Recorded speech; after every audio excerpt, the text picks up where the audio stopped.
But I think in healthcare we've got this very linear way of thinking that someone has a problem, we're going to do all the tests, get the diagnosis, do the treatment. And as if there's one condition, and I think politicians think like that, and that's why they build the NHS in these little silos. But people living with long-term conditions need a slightly different approach, and I think probably everybody needs a slightly different approach, because things can go wrong, and sometimes an investigation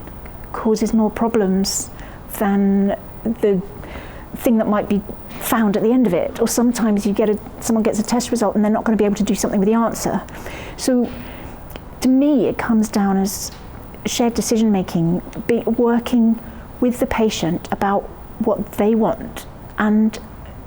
for so many people what they want is different from what the doctors think they want, or the nurse specialist, or all the people managing the care. It's a huge team, I appreciate that,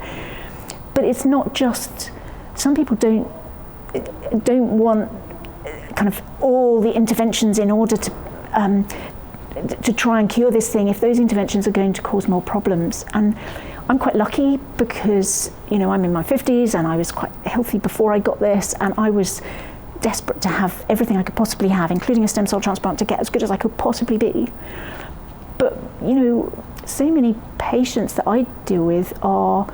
elderly or frail, they've got other things going on, and they wouldn't be able to cope with the complications or the side effects or something. So it's about individualizing things. In fact,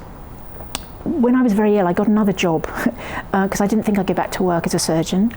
and I work half a day a week for the Centre for Perioperative Care, which is it's funded by the Royal College of Anaesthetists, in fact, and it's about getting people through an operation better, and it's making the whole team talk to each other, and that's a lot about shared decision making, and it's been amazing, kind of using the concepts for me as a patient as well as a surgeon, to go, let's do some information leaflets about this and stuff, and so that people are empowered to ask and empowered to challenge. But most of the time it should be a standard sort of journey, just knowing when there are the shall we or shan't we moments.